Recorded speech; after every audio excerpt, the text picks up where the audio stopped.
I am the big tank. On the battlefield of life, nothing's harder than a tank.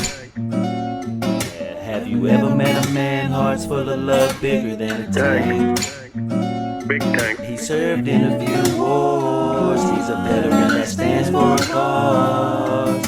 For the best interviews and news, just keep it glued to the Tank. I tank. am the tank. Big Big tank. Tank Talk.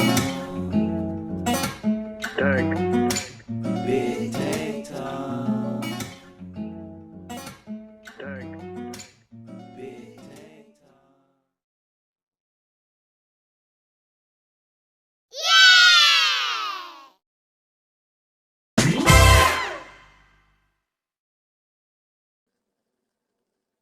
Hello, friends, and welcome to another episode of Big Tank Talk.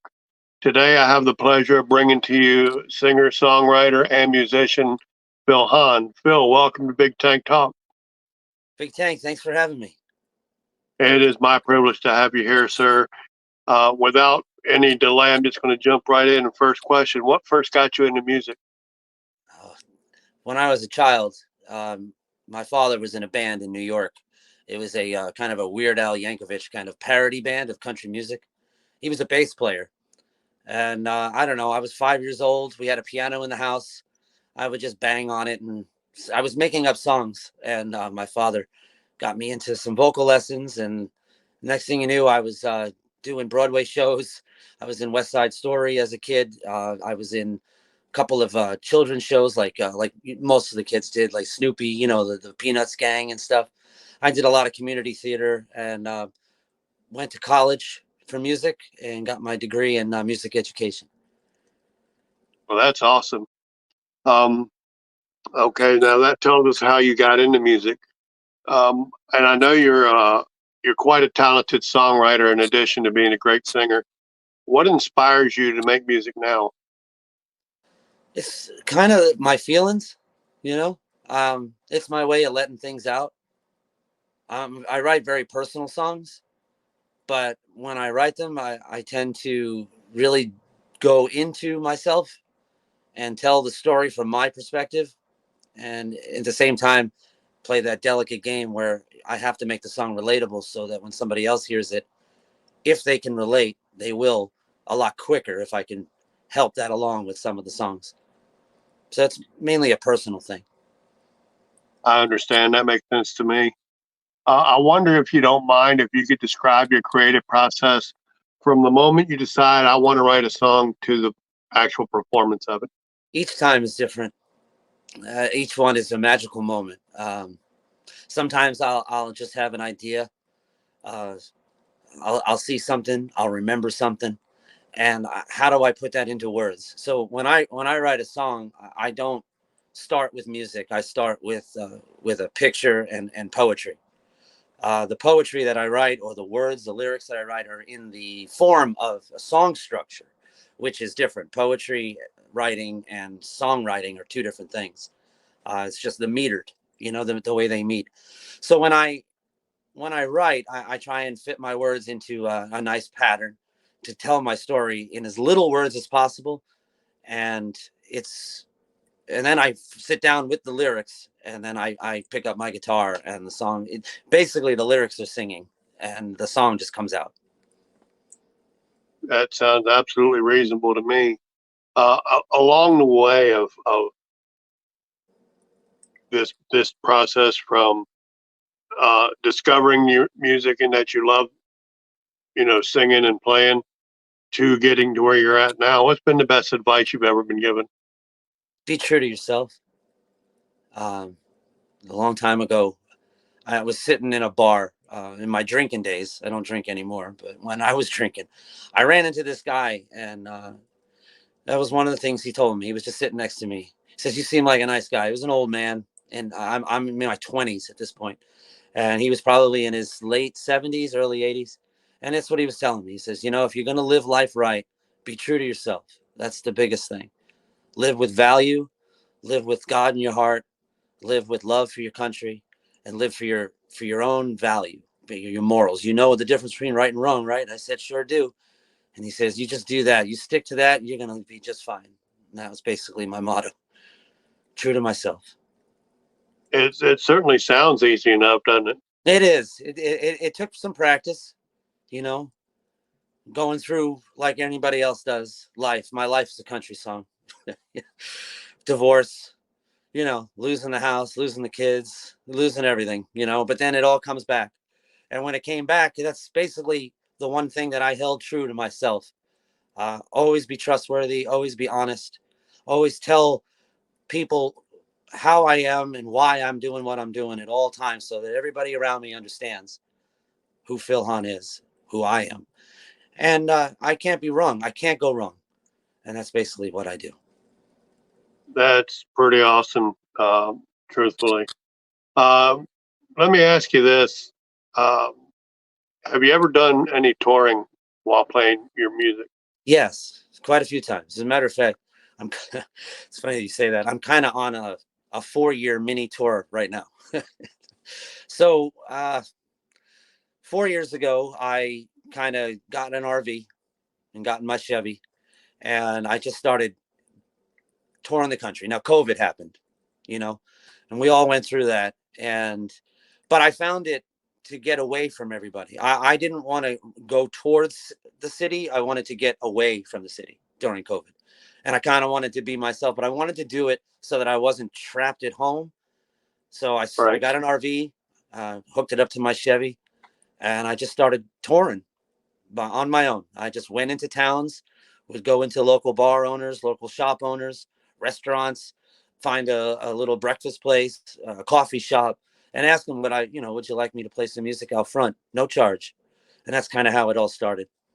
And I met friends along the way. I've been everywhere from Massachusetts down to Florida, out to Vegas, to Colorado, back home to Nashville.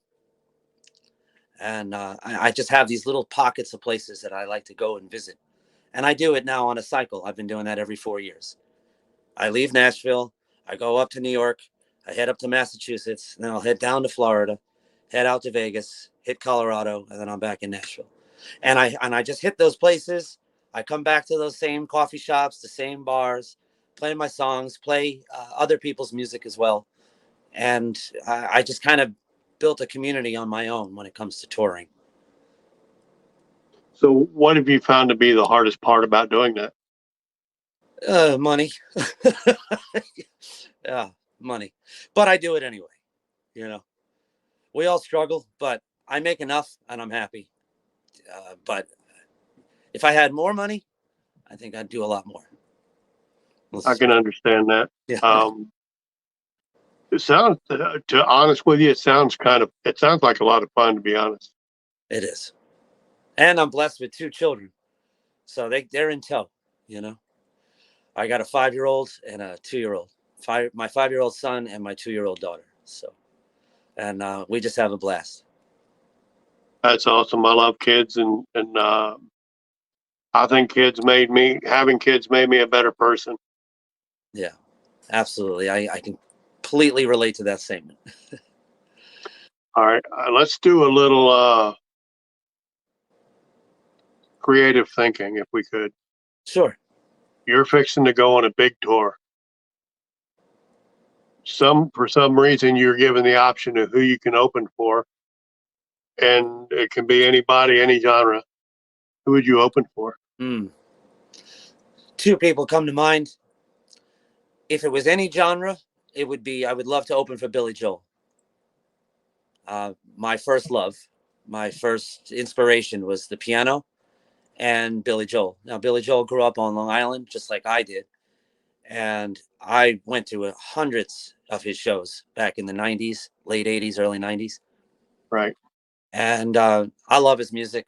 And I basically learned how to be a songwriter through his music.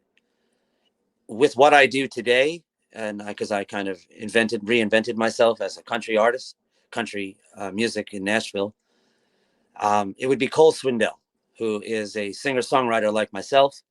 And one day he just was given the opportunity to not only he would sing, he would songwrite for bigger artists. But at one time, I think it was about 7 or 8 years ago, he was given the opportunity to sing his own music. And they gave him the stage and the guitar. So his story is kind of where I aspire to be in this industry right now. So as a songwriter myself, I would love to get to the point where somebody says to me, you know what, we're going to back you. And here's the opportunity. Let's put you right under his wing. And that's kind of so. Cole Swindell from Nashville. Both excellent answers. I've been a long time Billy Joel fan. Yeah. Not so much a long time with Cole Swindell, but I do like him. He's good. So those are fine choices to make. Now we're going to switch it up a little bit. Same scenario. You're fixing to do this big tour. Only now you're going to collaborate with someone. Who would you choose to collaborate with? Interesting question. I would go with there are two amazing artists out there, and one of them is from Nashville, and his name is Chris Young. I don't know if you're familiar with him. Writes really, really good love songs, has this great baritone voice. Much like, well, he's not as good as Josh Turner, but he is similar. I would collaborate with Chris Young because he writes in the same style that I do. The other one would be Joe Nichols. I would love That's to write a awesome. song with Joe Nichols. As a matter of fact, when I was in the studio in 2018 writing my album, the studio band that I had was Joe Nichols' band. And they said, wow, you write like Joe Nichols. That's what they said. I was like, that's good. See, I made it easy for him. It was great. Right on. Now, how cool though to work with the band that backed Joe Nichols. Yeah, it was awesome. It was a great time. All right, let's take a peek into the music business for a minute. Got a couple of questions on that. First, good or bad, how do you feel internet has impacted the music business? Well, it's good for promotion. It's bad, I think. I don't necessarily like the fact that they don't pay the royalties that they should be paying on some of the streaming services. I feel like we're getting gypped, but I'm not the only one that feels that way. So I think that's pretty much a popular opinion. But for the most part, it's great for getting out there. The internet is fantastic. Using social media to promote yourself via wherever. Not to mention when I get my songs published and out there on the streaming services, other streaming platforms like the big ones, Facebook, Instagram, TikTok, they have the ability. My songs are in there in their music catalog, so people have the opportunity to make their videos using artists' music, and that has happened to me quite a few times, and it's flattering, and it's also again, promotion. So I think the internet's great for that. I absolutely adore it. I mean, it's completely changed the music industry. Not to mention the app that I'm on at the moment with Clapper. It is Right. absolutely fantastic. It gives us such a great audience, and we really don't you have to go very far. We could create a live. We can have groups and chat rooms and radios. We can play each other's music. We can listen to each other, support each other. It's an absolute godsend for me because it opened up an entirely new world where I was mainly just playing in bars and restaurants. And now I'm playing for 75 people I've never met before, but they're showering me with love. And I just think it's fantastic. Yeah, I love Clapper for that community atmosphere. It's unlike any other app I've been on, and I appreciate it the way it is. Oh, me too. And you're a huge part of my Clapper experience. One of the first people I met. I'm honored to have you as a friend, and not to mention this having this opportunity to have an interview with you I'm humbled. Thank you. Again, it's an honor. You're tremendously talented, and it's an honor for me to have you to be here for this interview Thank you. and to call you friend. My other question with music regarding business of music is if you could change one thing in the business to improve it, what would you change? I would say they should probably get rid of the award shows. That's my opinion. I know it's good to recognize, but it's also, in my opinion, and I'm just saying, it can be divisive. Award shows are always divisive. And I'm not talking about amongst for the fans. I'm talking about it for the people that are involved in the award. Friends become enemies. They become bitter. Ego gets in the way. I think they should just do away with them and just let the music talk about itself, sell itself, promote itself. Let people just fawn over who they want to, and who cares who's better than anybody else. That's just a silly little thing, but that's me being honest. It actually makes quite a lot of sense to me. I'm not a big fan of award shows anyway. No, So if they went away, it wouldn't hurt my feelings a bit. right. Um, I do have more questions, but before I continue on, I'd like to ask you if you'd like to sing a song for our viewers. I would love to. Would you like to hear an original or a cover? Truthfully, I'd love to hear an original. Sounds good. I'll give you a Big Tank debut. I So appreciate that. this is a song that was gonna be my big summer release. It's called "Just Like We Used to." So I'll tell you a quick story behind it. I had written this song back in February. I loved it right away, and I was like, "All right, this is it. This is where I'm going to release this summer. This will be the big one." And then Clapper happened, and I met the most wonderful person on the planet, Christina McNeely, who goes, as tatted Mama Wolf on Clapper, Yeah. and she's on TikTok. But I met her, and the two of us sat down and we wrote about 5 or 6 songs together. I think we're up to 6 now, and we've released 3. So this song got pushed to the back burner because these ones that we wrote were just so darn good, we had to release them. So I didn't get a chance to record this one yet, but I want to sing it live for you if that's all right, and this will be its debut. That would be amazing. Thank you. You're welcome. It's in the key of A.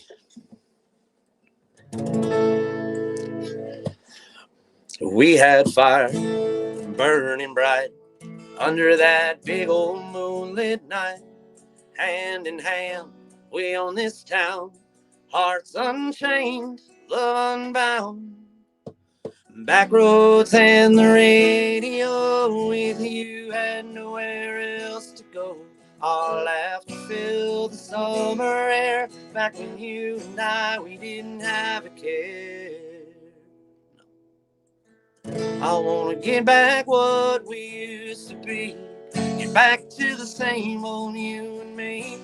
Kick back underneath the stars. The same old beach, the same old bar. Get back to the way things might have been.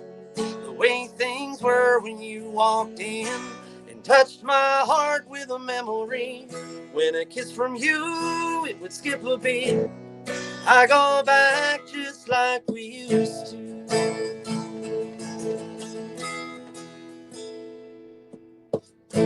The world was ours in that summer breeze. Just 2 young hearts living out our dreams. Now the days feel long, the nights feel cold. Without you here, I feel so old. But in my mind, I drift away to a place and time we spent each day. I wanna get back what we used to be. Get back to the same old you and me.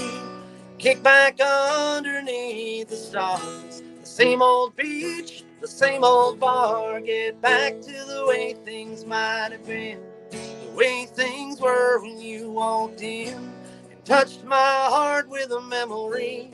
When a kiss from you, it would skip a beat. I go back just like we used to. We promised forever, without a doubt. And that endless summer, we were so loud.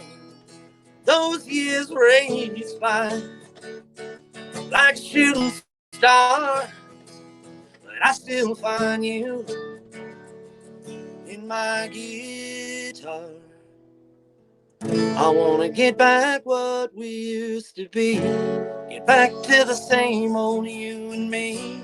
Kick back underneath the stars. The same old beach, the same old bar. Get back to the way things might have been. The way things were when you walked in and touched my heart with a memory. When a kiss from you, it would skip a beat. I go back just like we used to.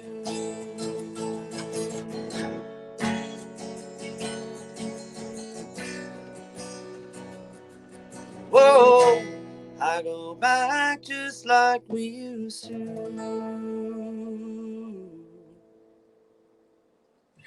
And that's that one. That was an absolutely outstanding song. I think I would definitely like to hear you release that so that at Yeah, some point it becomes part of my music collection. I think I'm going to slip it in the next 2 weeks. Sounds Or good to me. shortly after this interview. So now I haven't asked this question in a while, but I've gotten some interesting answers in the past when I have. So what is your best useless talent? I can tap dance. Oh, really? Yeah, I can. I would tap dance for you, but I don't know if my camera would show the shoes. Oh, it's okay. I've never been much of a dancer, so tapping is definitely out of my I wheelhouse. something I learned. I did it once in my life. I learned how to do it. I spent 8 years learning tap when I was a kid, and I used it once in my life, and it was for a show called Oklahoma. I was Will Parker, and I tap danced in that little scene there, and that was the only time I ever needed tapping. So now I walk around with this tap dancing talent, and I do nothing with it. Maybe one day I'll do a clapper video. That's Or work it into a music video somewhere. somewhere, right? Okay, couple more questions. Musically speaking, who is your hero? Yeah, Billy Joel. The man's been through a lot in his life. He had the record industry strip him of his music early on. He bounced back with more songs. Life hit him hard. He got back up and he just kept doing what he does, and it's not easy to get back up. And I think that's the biggest thing that God does for us. Everybody has their Job moment in life. And Billy Joel had his, and I like the way he responded. Absolutely, I can understand that. Um, now, now this is from the perspective of a performer or a songwriter. Even, what's your biggest fear? It was rejection, not being appreciated or liked. I was afraid for a long time. I wouldn't call it stage fright because I was never afraid to perform. I think I was just afraid that people weren't going to like what I was doing. I was comparing myself to other people. I don't have that fear anymore. I did. I can't think of one now that's current, but I know when I was younger, it took a lot for me to be able to, because these songs are very emotional to me, so I'm telling my story through music, and I don't it's like airing out your dirty laundry, kind of, and how are people going to judge me after I'm done with the song? So I guess that's my thought. So I was afraid of people not responding positively to it. Well, yeah, I've heard your music. Anybody that doesn't respond positively probably has a 10 ear anyway. I appreciate it. That's funny. So, what is in the future for Phil Hahn, musically speaking? Right now, again, I'm in the middle of releasing music that I'm writing. I have an album up on Spotify and all streaming platforms, iHeartRadio, YouTube Music, all of them. It goes out to wherever you stream your music. I have pretty decent amount. I got about 12 songs out there now, 12 or 13. And I just released another one this morning that was written by Christina and I. And then 2 weeks, I'm going to release that one, I think, just like we used to. And then 2 weeks after that, Christina and I wrote another song called Sunshine, which is about a mother and son relationship. That one came out really pretty, and it's a ballad. It's a tearjerker. And then I'm thinking in the fall, gonna live off the momentum of releasing those songs and start performing, because right now I'm currently in New York. I'm playing a little bit here and there, summer bars on Friday night, Saturday night, things like that in the hometown. But once that's done, I'm going to get back into Nashville and then get on the tour once again through the United States and take the RV and just have a great time playing and trying to promote and drive people to the streaming site. Sounds fun. Sounds like a lot of fun. It is, and the kids will be with me, and we're gonna have a blast. I have one more year I can do this because my son doesn't start kindergarten until next year. So I'm gonna try. I'm gonna ride this wave as long as I can. One last song. Yeah. One last One last question. trip. One last question. Shoot. What is your favorite song to perform? She Ain't Worth the Whiskey is my favorite song. To go back to Cole Swindell, who I admire very much. I love his music. I like that song. It was one of the first songs that I learned when I got to Nashville. I learned it really well to the point where people thought it was my song while I was in Nashville. And I had to tell them it was Cole Swindell's song. So I think I do it pretty well then, don't I? Well, that just means you do a good job of when you cover songs and making it yours. Yeah. You know, that's what I aim for. You know, I want people to have a strong entertainment value for their dollar when they come see me play. that's absolutely reasonable. That does end the questions I have for now. What I'd like to do now is offer you an opportunity to do a shout out. It can be for somebody, it can be for a song you've written, whatever. That's up to you. Well, But I appreciate I'm you. giving you this chance now. I'll just shout out us. You know, come see us on Clapper. If you don't know what Clapper is, it's an amazing social media app where it's community, it's growth, it's friends. There's lives. We do live shows 3-4 times a week. Big Tank here. I know you have that wonderful Tuesday night live where you bring everybody up. And of course, there's your friend Matthew, I think, has the Saturday night game night. And we do lives all the time with Diamond Lou and Bluesman and Christina and Melly and Tank. You join us. We have radios every night. Come on to Clapper. Come check us out. Phil Hahn, Big Tank here. I mean, come on. You can't ask for anything better than that. Absolutely. And if you're a music fan, there is a really, really good, really vibrant music community on Clapper. Come and check it out. I love it. So That's my shout I'll out. second your shout out for that. Well, friends, that does it for this episode of Big Tank Talk. If you feel like there's questions I should ask Phil, but I didn't, please put them in the comments. I'm sure Phil will read and you'll get your answer.